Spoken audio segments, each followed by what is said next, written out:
बंगाल के border area में पूरे, आपको समझ में नहीं आएगा कि मैं बांग्लादेश के अंदर आ गया हूं कि मैं बंगाल को आप बताते हैं उसमें, तो ये तो भाई अलार्मिंग भी छोटा पूरी शब्द है, तरह से तो डेमोग्राफी खौफनाक चेंज स्थिति हुआ अगर है ऐसा वहां तो, और इतना ओपन में है अगर सब कुछ। वैसे मैं एक डेटा आपको SIR का देता चलूं, क्योंकि अभी इस पर बवाल होने होगा ही जब ये डेटा पब्लिकली शेयर किया जाएगा चुनाव आयोग की तरफ से।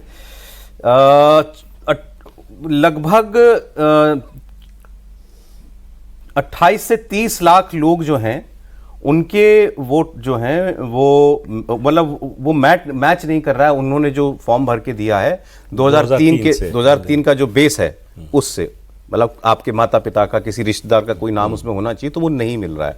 तो ये सस्पेक्ट हैं, इनको अब हियरिंग में अपनी बात प्रूव करनी पड़ेगी, और वो जो 13 डॉक्यूमेंट मांगता है चुनाव है उसमें से कोई दिखाना पड़ेगा।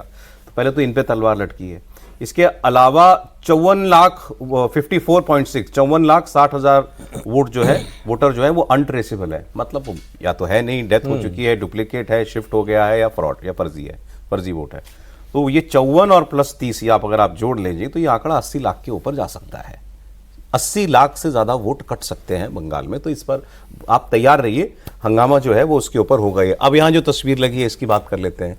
ऊपर वो बाबरी वाले हैं, नीचे कह रहे हैं जो इनकी कल एक ये कार्यक्रम हुआ, कल बात कर रहे थे हम लोग परेड ग्राउंड में कोलकाता में, बहुत बड़ा कार्यक्रम, 5 लाख लोगों ने साथ में सामूहिक गीता पाठ किया है। तो उसमें ये भी थे, बाबा बागेश्वर जी भी थे, स्वामी रामदेव जी भी थे मेरे ख्याल में, तो काफ़ी लोग थे। तो वहाँ इन्होंने कहा कि भाई ये बाबरी वाले विवाद पर कि देश बाबर का नहीं रघुवर का है।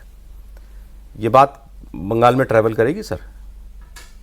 ऐसा इसकी वजह है, एक बैकग्राउंड है, संदर्भ आप देखेंगे तो समझ में आएगा कि पहले क्यों नहीं किया, अब क्यों कर सकती है। अगर हम कहेंगे कि हाँ करेगी तो आप पूछ सकते हैं कि भाई पहले क्यों नहीं? सही बात है। जय श्री राम का नारा लगाया पिछले चुनाव में, मंदिर बन रहा था उस समय, अदालत का फैसला आ चुका था, उस समय क्यों नहीं चला? ये बांग्लादेश में जो कुछ हुआ है बिल्कुल ताज़ा घटना है। बांग्लादेश में जिस तरह से हिंदुओं पर अत्याचार हो रहा है, उन्हें मारा जा रहा है, मंदिर तोड़े जा रहे हैं, मूर्तियां तोड़ी जा रही हैं, उसका असर है। उसकी वजह से ये वातावरण बना है कि इसका असर होगा। और ये पॉलिटिकल दृष्टि से देखिए तो भी, और नेशनल सिक्योरिटी की दृष्टि से देखिए तो भी ये ज़रूरी है कि आप कम से कम, वही बात है कि शत्रुबोध मित्रबोध, ये दो चीज़ें तो होनी ही चाहिए। कौन हमारा दोस्त है, कौन दुश्मन है, इसकी पहचान तो होनी चाहिए। क्या करेंगे नहीं करेंगे वो बात की बात है। अगर आपको यही एहसास नहीं है कि आपके बगल में बैठा व्यक्ति जो है छुरी लेकर बैठा है आपको मारने के लिए, तो आप तो कभी नहीं बच पाएंगे। पता तो होना चाहिए, तो आप बचाव का रास्ता भी खोजेंगे। आप कह रहे हैं बांग्लादेश में जो हुआ उसकी वजह से ये बोध आ गया है बंगाल के लोगों में, आना शुरू हुआ है, मतलब ये थिंकिंग शुरू हुई है। अब ये वोट में कन्वर्ट होगा कि नहीं मुझे नहीं मालूम, लेकिन ये थिंकिंग आना शुरू हुई है। और ये केवल बंगाल में नहीं, पूरे देश में इसका असर जो है पूरे देश में हुआ है। क्योंकि अब देखिए समय बदल चुका है, मीडिया बदल चुका है, सब कुछ आपकी आंखों के सामने है। आपके ड्राइंग रूम, बेडरूम, आपके घर में, आपके मोबाइल पर सब कुछ उपलब्ध है। तो ये जो दृश्य दिखाई देते हैं, ये जो घटनाएं होती हैं, इन सब का असर होना शुरू हो गया। और ये जो बाबरी मस्जिद बनाने वाले जो कर रहे हैं वहां पर, इसका अब बाबरी मस्जिद बनाने वाले अगर सही में आनंद जी जो कह रहे थे कि जो है दोनों लोगों का, दोनों भाइयों का जो है समझौता होने वाला है, ओवैसी और हुमायूं कबीर का, तो आप समझ लीजिए कि ममता बनर्जी के लिए संकट हो सकता है। लेकिन मेरा मानना है कि इस तरह से मुसलमान वोट नहीं करता, मैं आज भी नहीं मानता हूँ। उसके लिए जहाँ बीजेपी है वहाँ बीजेपी को हराना प्राथमिकता है। बाकी कौन साथ आ रहा है, कौन साथ नहीं आ रहा है, इससे कोई भीड़ तो बहुत आई इनके कार्यक्रम में। देखिए बाबरी वाले कार्यक्रम में लोग, आप देखिए राम मंदिर के मुद्दे पर वीपी सिंह की सरकार चली गई,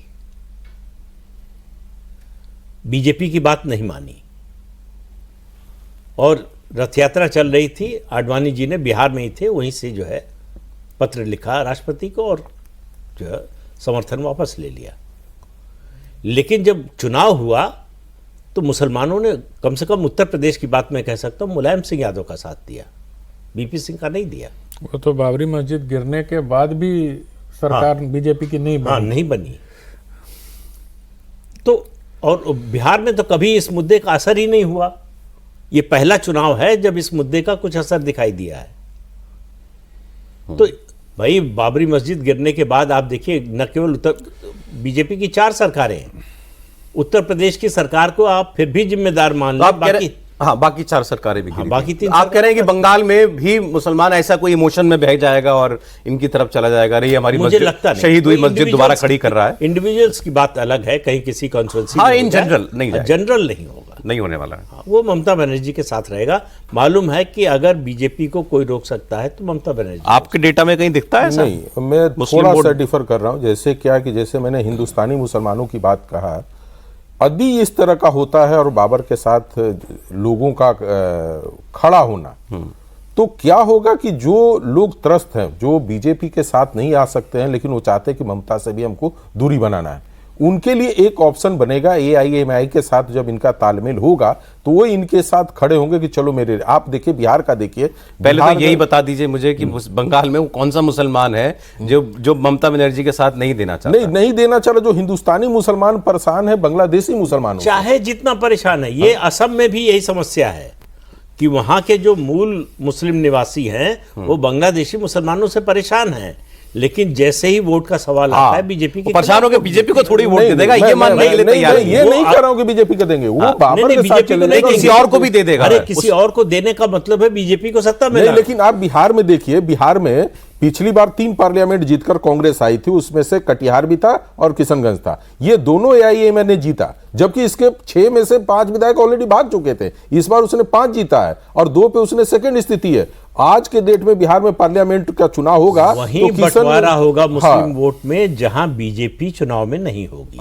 नहीं, लेकिन जिस कॉन्स्टिट्यूंसी में नहीं होगी वहां बंटवारा हो जाएगा। हाँ, तो कुछ इस तरह जहां का बीजेपी होगी वहां बीजेपी इतना तो उन्होंने कहा ना कि वो हम एक जनरल बात कर रहे हैं, वो कुछ पॉकेट्स में हो सकता है, किसी इंडिविजुअल के लिए कोई कुछ कर दे। दूसरी बात बता रहे हैं कि कम से कम इन्होंने हिंदुत्व को जगाने के लिए जो 5 लाख की संख्या जो बताई जा रही है, और जो मैदान भी है काफी बड़ा है, 3 लाख भी हो सकते हैं, 4 लोग, इतने लोग इकट्ठा मुझे नहीं लग रहा कि बंगाल के कभी इतिहास में 15 साल का तो कम से कम मैं बता सकता हूं कि हिंदुत्व के नाम पे और हिंदू धार्मिक कार्यों के लेकर इतने लोग आए हुए थे। तो इनका होगा। दूसरी बात है कि बंगाल, अब बिहार में 10% का वोट शेयर नहीं था, वहां क्या 0.02 था दोनों पार्टियों में, अपोजिशन और विपक्ष में, लेकिन यहाँ 11% पिछले चुनाव के नतीजे जी, और यहाँ पे 11% का डिफरेंस है। तो ये बीजेपी के लिए चैलेंज है कि हम एक कैसे वोट लेकर आएंगे। उस पे तो मैं आता हूं। वो तो आपने कहा है ना कि उनको टोटल हिंदू वोट का 60% चाहिए, जी, कम से कम बीजेपी को अगर सत्ता में उनको आना है तो। सर जरा इनकी बात कर लें,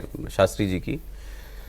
शास्त्री जी किस चीज के प्रतीक आज देश के अंदर बन गए धीरेन्द्र शास्त्री जी जो हैं, और क्या बात तो ये अपनी खुल के कहते हैं, वो इतना ही नहीं कहते हैं बीजेपी को वोट करो, ये इन्होंने कभी नहीं कहा, किसी पार्टी के लिए कभी नहीं कहा, लेकिन हिंदू राष्ट्र मुझे बनाना है, और जिस आक्रामकता के साथ वो ये बात करते हैं तो जो इनके साथ जाएगा वो सब समझ ही सकते हैं कि वो किसका वोटर है। लेकिन क्या वो जो जब एक ट्रांजेंट करता है आदमी कि मेरी बात अब वोट में बदलने लगे, वहां पहुंचे हैं क्या ये? भाई जहाँ जहाँ संतन के चरण पढ़ रहे हैं, जैसे बिहार में भी इन्होंने गांधी मैदान में कार्यक्रम किया था, आप याद करिए। मैं तो, मेरे पास कोई डाटा नहीं है मनोज जी की तरह, लेकिन मैं तो डॉट्स जोड़ता हूँ। बिहार चुनाव के पहले एक बहुत बड़ा सम्मेलन अश्विनी चौबे ने गांधी मैदान में कराया था, जिसमें बागेश्वर धाम स्वयं उपस्थित थे।